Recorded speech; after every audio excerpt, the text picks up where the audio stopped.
So with the rise of both digital and traditional paperwork, many of us are finding ourselves overwhelmed and not knowing where to start. Is this you? How can you begin the process of transforming a chaotic mix of digital and paper admin into a well-organised system that enhances your productivity? In today's solo episode, I'll be sharing ideas to get started on organising your paperwork, as well as solutions to store your paperwork and a simple tip to reduce the accumulation of paperwork. If you're drowning in paperwork and not sure where to start, then this episode is for you, so keep listening.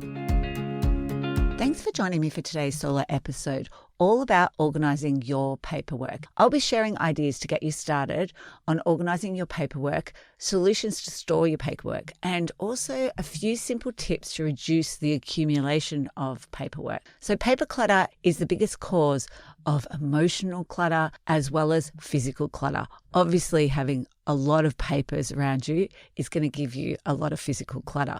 Also, if you're keeping all of your documents and paperwork, that is also going to be then physical clutter. So some of the reasons why paper clutter builds up in our homes is that you're just too busy and you don't have time to actually archive it, sort it, action it. Or maybe you're just feeling overwhelmed because you don't have a system, so you're not sure where to start or what to do, how to even do this admin of paperwork. And then there's also procrastination or fear. So it could be, what if I need to pay tax or I've missed a bill?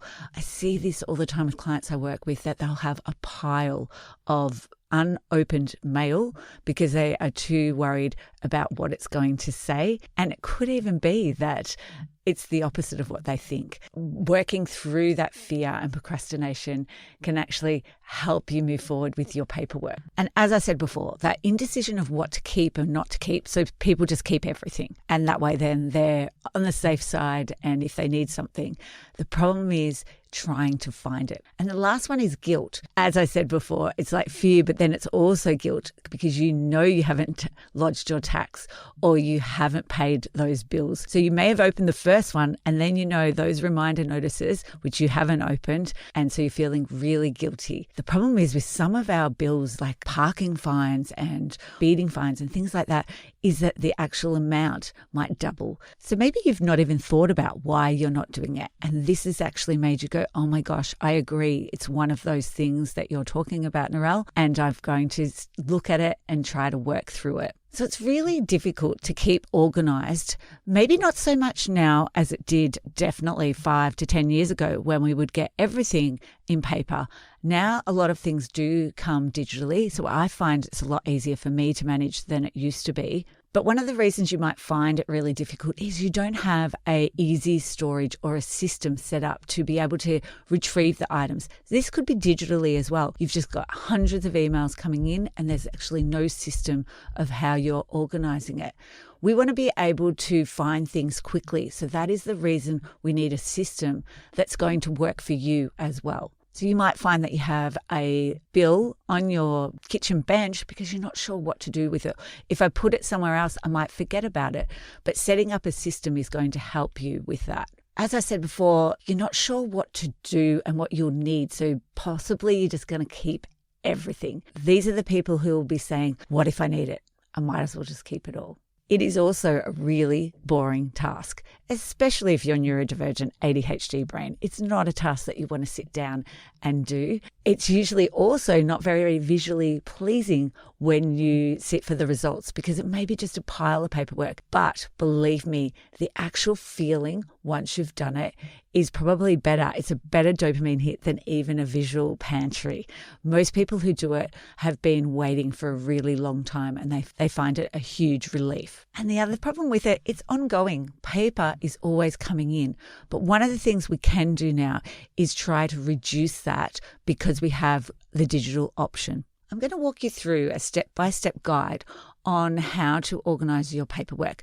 Now, if you want this in more detail, you're a visual learner, you need to see it being done. I also have a checklist that helps you work through the steps on whether to keep a piece of paper or not. And it comes down to giving you the answer of what you actually need to do with that piece of paperwork. I have a course and it's called Clutter to Calm, and you can access that and it will actually go through all of this. So I'm just giving you an overview, but if you want more detail, there is definitely that course that you can sign up for. So my number one step to people is to collect all the paperwork. Paperwork could be in drawers. It can be on benches. It can be in bedrooms. Even yesterday with a client, we found some up in a wardrobe, some in some of her other paperwork that she had archived for resources. So trying to bring it all together is going to help you. The next step is to discard the paper you no longer need.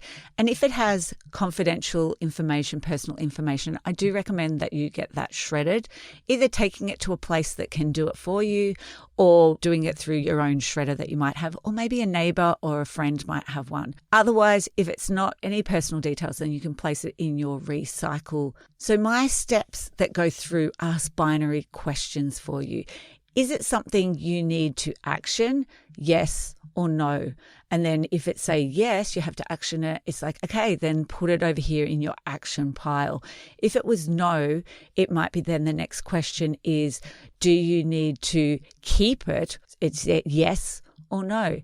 And if you need to keep it, it will be moved on to the next step, which is, do you need to keep this so that you can look at it as a quick reference, or is it something that you need to keep archived because that's going to separate where you're going to store it? I have used this binary system with so many clients and they find it really easy, especially when they're not sure what to do with the piece of paper. It just steps them through the decision making. And what I find is over time, it becomes a habit and they know the questions themselves to ask to work out where that piece of paper is going.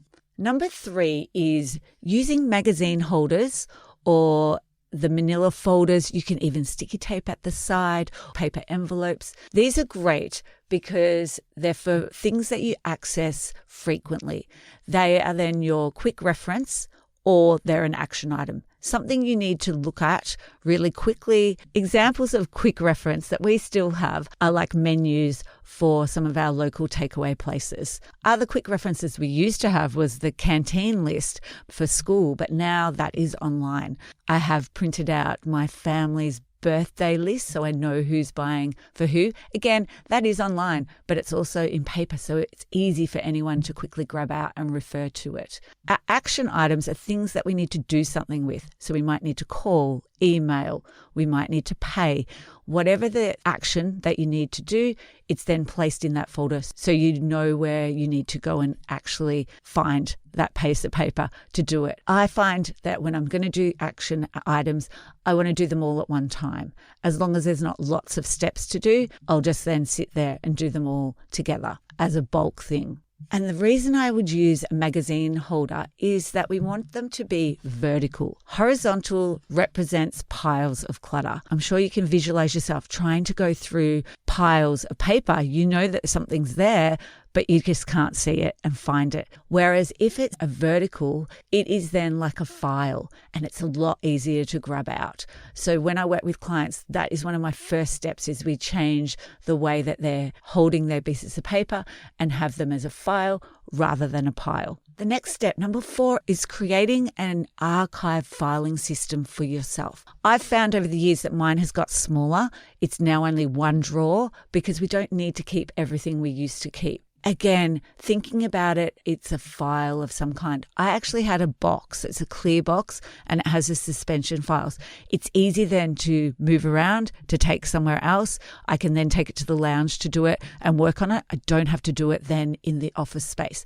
And this has helped me to take action on putting our archives away by being able to take it to somewhere else where I feel like doing it. With your archives, you need to think about the broader categories as well. And as I said before, you're only going to go back and get 20% of this. If you try to micro-organize your files and have, say, finance, and then within the finance, you've broken it down into subcategories, it's going to be so much harder to maintain. We want this to be a really easy system to maintain. By having broader categories is going to help you. So some examples are personal or maybe work, finance, medical, legal, maybe it's your household, but just keeping them nice and broad reduces the amount of work that you need to do. I also really find color coding and using the suspension folders makes it really easy to identify. Number 5 step is to maintain regularly. Now, for me, paperwork is not something I'd love to do, and I'm going to go and do it every week. My system's more like once every 3 months, I will go and put it all away. I've put it into a designated magazine holder that is for archives. And then when I have enough built up, then I go and put it into the actual suspension folders. And then thinking about your action, are you going to set like a Sunday afternoon was my time, and I would action all of the things that needed to be done for our household.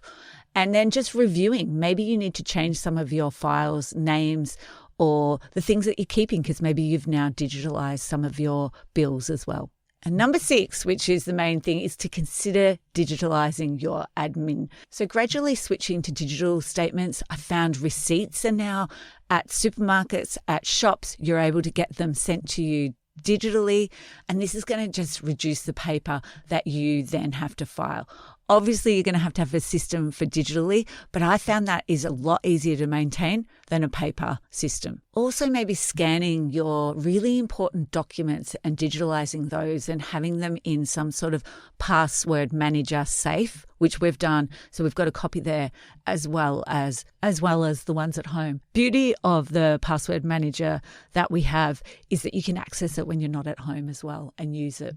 Now, the final bit I wanted to share was some ideas to help you reduce the amount of paper coming into your home.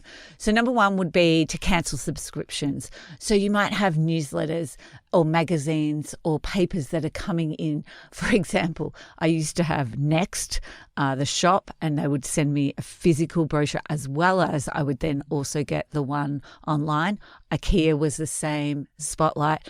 I just cancelled all of those. If I want to look at it, I can look at it online. Looking at your receipts, and I know for myself, I have ticked on the supermarket checkout, no receipt, because I can actually see it online as well. So I can go into my account and my receipts there if I need to keep it. The next one, number 3, is change your bills to be emailed. If you like the paper, then keep it until you paid it and then shred it. And just keep the one that you need so you've got at least the original details.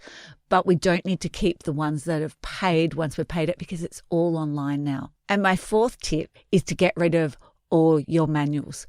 All of these manuals are accessible online. I've even Googled old cameras for clients, old video recorders, and all of these were online. So you could do a double check and see if they are.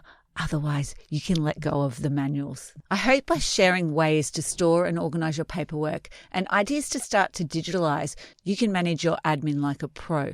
As I said before, you can go and download more ideas for how to digitalise, reduce paper coming into your home, also with those steps that I went through as well. But if you already know, no, I just need the help to get started, then jump over and join the Clutter to Calm course. It's all online. You can access it anytime, immediate access, and you could get started on getting your admin organised. Thanks for listening to Simply Happy Conversations. Thank you so much for joining me for today's Simply Happy conversation. If you'd like to reduce your paper and digital clutter and free yourself from the overwhelm of clutter so that you can claim back time and space to enjoy the things you love, head over to simplyhappy.com.au in the resource section and grab the Declutter checklist and start to reduce your clutter even with small amounts of time. I'd like to acknowledge the Wathaurong people of the Kulin Nation on which this podcast is recorded as the traditional custodians of the land. I pay my respects to their elders, past, present and emerging.